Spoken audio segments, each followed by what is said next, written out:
Il y a beaucoup de grands secrets à la Fondation SCP, mais parfois on ne peut s'empêcher de se demander quels sont les petits secrets. Ici, chez SCP Expliqué, nous prenons souvent du recul pour vous donner une vue d'ensemble des événements bizarres et parfois inexplicables concernant un grand nombre d'anomalies. Mais aujourd'hui, nous laissons tomber notre télescope au profit d'un microscope pour jeter un œil sur la vie quotidienne d'un garçon très spécial et tout en blob, SCP-999, le monstre chatouille. Nous avons pris la liberté de suivre minutieusement, d'observer SCP-999 dans sa vie quotidienne, apportant de la joie à tous ceux qui l'entourent. Et non seulement nos cœurs habituellement froids et morts ont été complètement réchauffés, mais nous avons aussi pu rassembler tout ce dont nous avions besoin pour réaliser cette vidéo que vous regardez en ce moment. Bienvenue à tous dans une journée de la vie de SCP-999. 6h30 du matin. Le monstre chatouille commence sa journée tôt et de bonne humeur pour le plus grand bonheur des campeurs. Après tout, plus il y a de lumière du jour, plus il est facile de mettre du soleil dans le cœur des gens. Alors, peu de temps après son réveil, SCP-999 utilise ses petits pseudopodes gélatineux pour mettre de la musique douce et agréable dans sa chambre de confinement. Délicieux. Il boit ensuite un verre de délicieux lait de soja et se sert un petit déjeuner équilibré composé de chocolat, de M&M's et d'une variété de bonbons gélifiés aux fruits savoureux.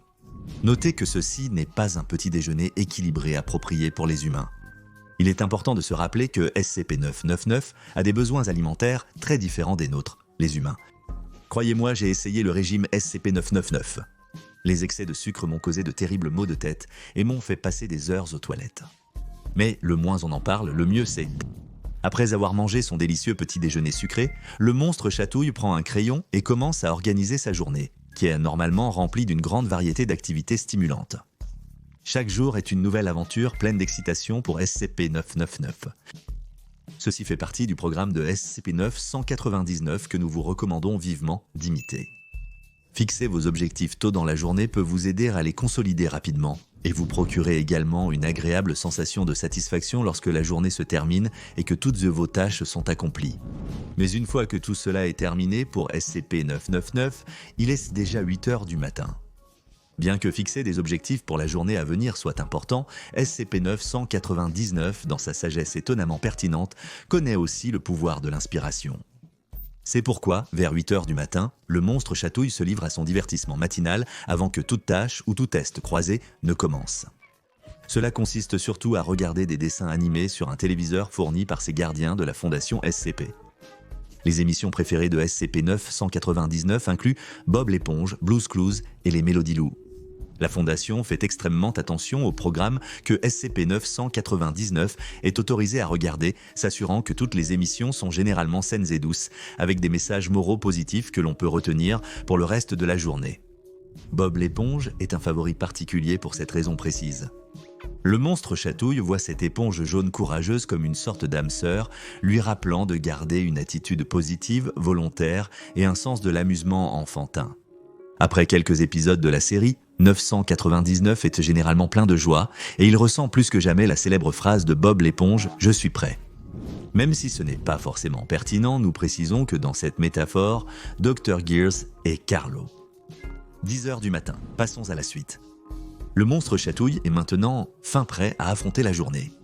Après avoir fait le plein des 2C essentiels à toute journée prospère, bonbons et dessins animés, il est prêt à se faufiler dehors et à faire la différence. Sa première tâche de la journée de travail est d'assister à la réunion quotidienne des chercheurs principaux du site 19, où les hauts responsables du site reçoivent un compte rendu collectif des tâches du jour et ont l'occasion de partager toute information vitale.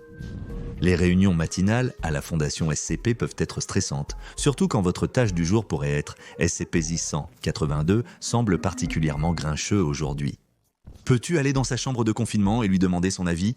Cependant, la présence de SCP-999 dans la pièce est comme avoir la bougie parfumée ultime.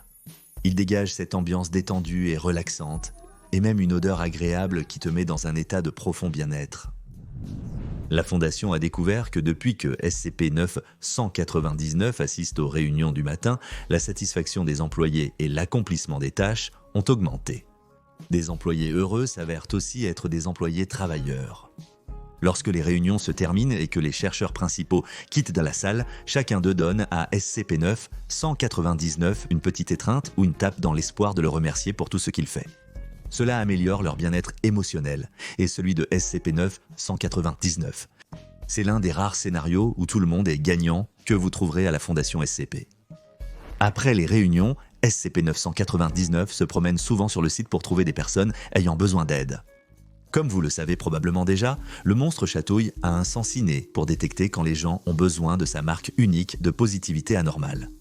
Si un chercheur ou un garde se sent déprimé, SCP-9 aura un sens inné de leur présence et les traquera sans relâche pour leur donner un regain d'énergie qu'ils n'oublieront jamais. Voici un exemple précis. Dan Richardson, agent de sécurité, était stressé. Bien qu'il ne l'ait montré à personne d'autre travaillant à la Fondation, craignant que montrer ses émotions ne fasse que les autres pensent moins de lui, sa femme souffrait en réalité d'une grave maladie. Ainsi, lorsqu'il allait travailler, même lorsqu'il gardait les chambres de confinement de monstres vraiment terrifiants comme SCP-106, il ne pensait qu'à elle. Personne d'autre ne le savait, à part SCP-9 Quand le monstre chatouilleur a senti la détresse de Dan, il s'est faufilé vers lui et a commencé à grimper sur lui, libérant ses ondes de bonnes vibrations anormales. Dan a rapidement ressenti une liberté inédite depuis le début de la maladie de sa femme. Plus tard ce jour-là, il a finalement trouvé le courage de consulter le conseiller en santé mentale des employés du site 19 et s'est confié sur ses problèmes émotionnels. Cela a marqué le début d'un long mais précieux chemin vers la guérison et tout a commencé avec SCP-9. Puis, le monstre des chatouilles est allé déjeuner. Midi. Aux alentours de midi chaque jour, SCP-9 se glisse jusqu'à la cafétéria principale du site 19 pour profiter d'un déjeuner sain avec le personnel de la Fondation et quelques autres anomalies amicales qui déjeunent avec eux.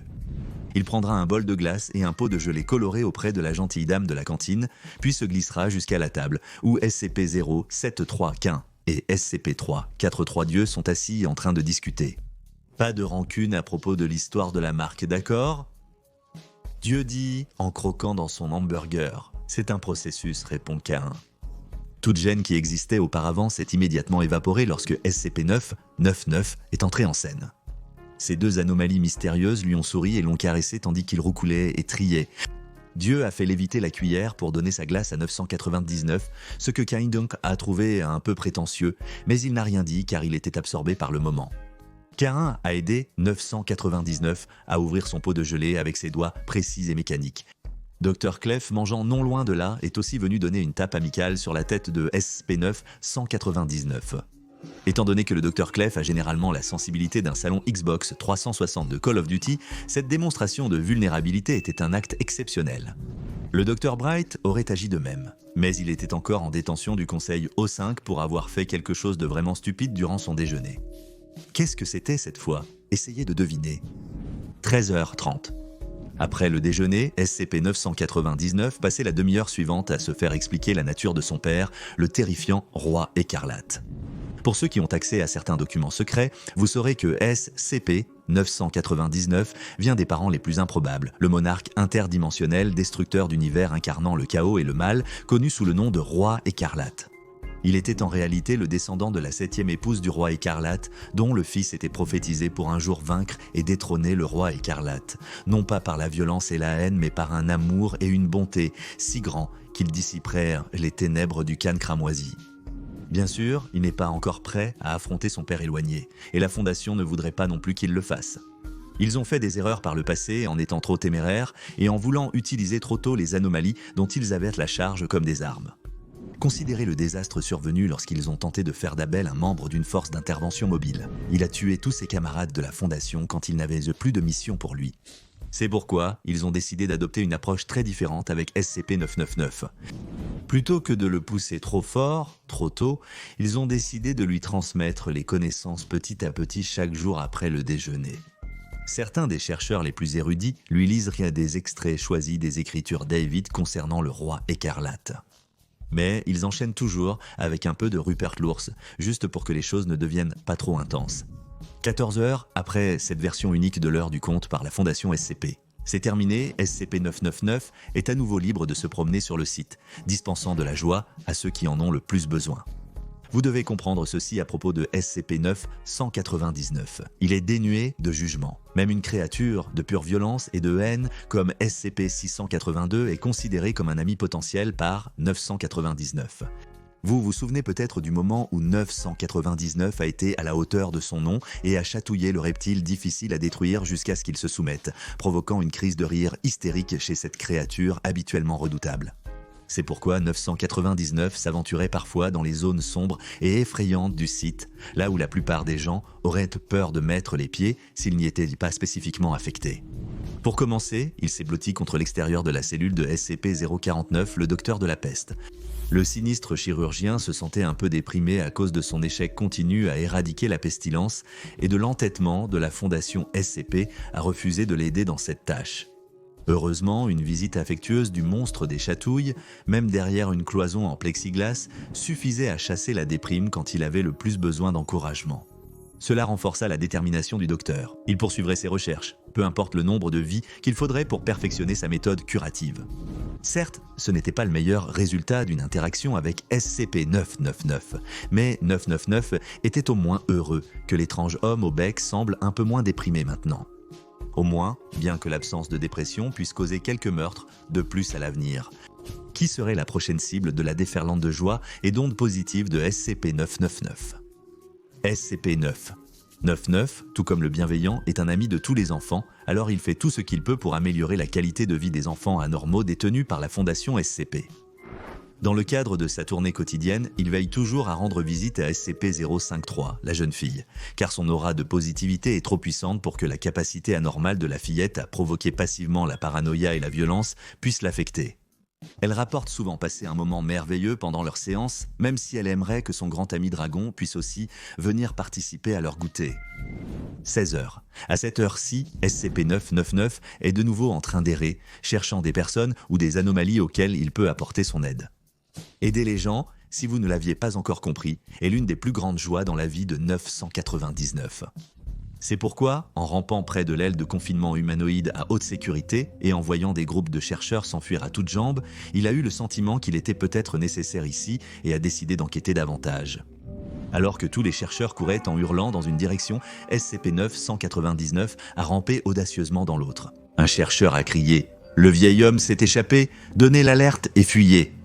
Bien sûr, cela n'a rien fait pour dissuader SCP-999, même lorsque les sirènes de brèche de confinement hurlaient tout autour de lui. 999 ne craignait pas la mort, il ne craignait que l'échec.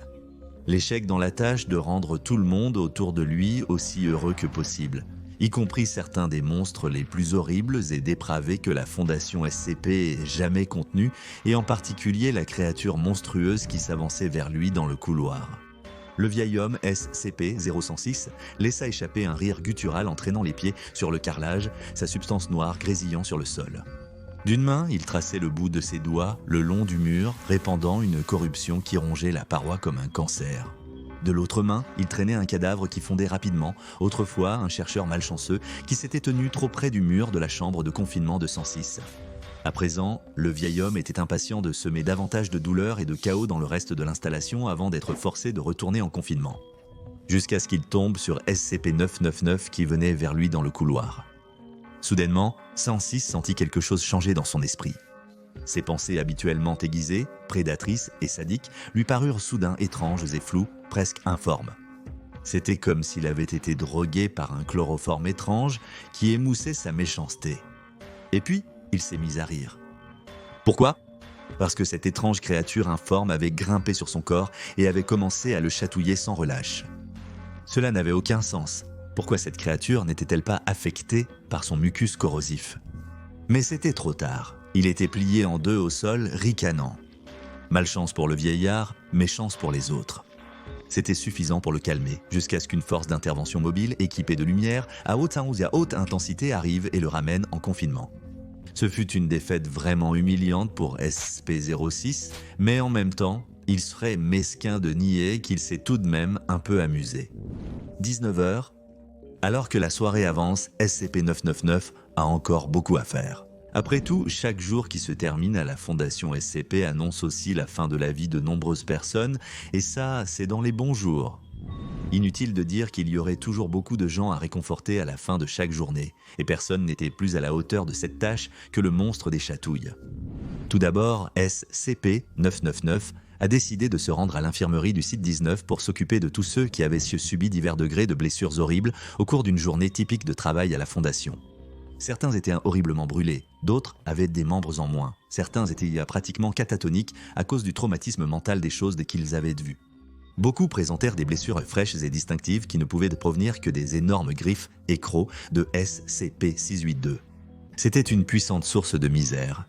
SCP-999 se glissa de lit en lit, se blottissant contre les différents patients de l'infirmerie et améliorant leur humeur. Vous seriez étonné des bienfaits médicinaux d'un état d'esprit positif et il fait partie des rares traitements médicaux qui ne vous ruineront pas si vous n'avez pas d'assurance. Après avoir aidé les blessés, SCP-999 décida de rendre visite au dortoir de la classe D. Alors que la plupart de la fondation SCP méprisait les membres de la classe D, surtout à cause du passé criminel de beaucoup d'entre eux, SCP-999 n'avait aucun de ces préjugés. Il sentait que les gens dans les dortoirs étaient confus et effrayés pour leur sécurité, et cela suffisait pour qu'il y aille et les aide. Il se glissa dans le couloir, remarquant que certains des lits superposés étaient vides à cause des tests moins stressants de la journée. Ces criminels endurcis, dont beaucoup étaient de véritables meurtriers, se sentirent immédiatement s'adoucir en présence de cette créature joyeuse et informe pour la première fois dans leur longue vie difficiles et tragiques. Ils osèrent croire que peut-être, un jour, tout irait bien dans un avenir pas si lointain. Et SCP-999 ne pourrait pas être plus heureux à ce sujet. Il est 21h30 alors que la nuit touche à sa fin. L'un des chercheurs assignés à SCP-999 lui lit une histoire pour l'aider à se détendre après une journée excitante. SCP-999 essaie de ne pas se coucher trop tard. La nuit, il sait qu'un coucher tôt et un réveil matinal garantissent la santé et l'énergie. Des chants de baleines et du bruit blanc sont diffusés sur une petite radio, tandis que SCP-999 s'installe pour dormir, prêt à ne faire que les rêves les plus doux. Ainsi se termine une autre journée merveilleuse. Et voilà, mesdames et messieurs, une journée dans la vie de l'adorable SCP-999. Quelle routine quotidienne du monstre chatouille pourriez-vous adopter dans votre vie? Partagez vos idées en commentaire. Personnellement, dans un monde qui peut parfois être froid et cruel, nous pensons qu'avoir la force d'être un peu plus gentil et de sourire un peu plus peut faire une bien plus grande différence pour certaines personnes que vous ne le réaliserez jamais. Et personne n'incarne cela mieux que SCP-999. Maintenant, allez voir SCP-999, le monstre chatouille contre, les SCP les plus maléfiques et les enfants de SCP-001, le roi écarlate. Société contenant les phénomènes 999. Est-il vraiment son fils? Pour d'autres histoires sur ce gentil garçon joufflu,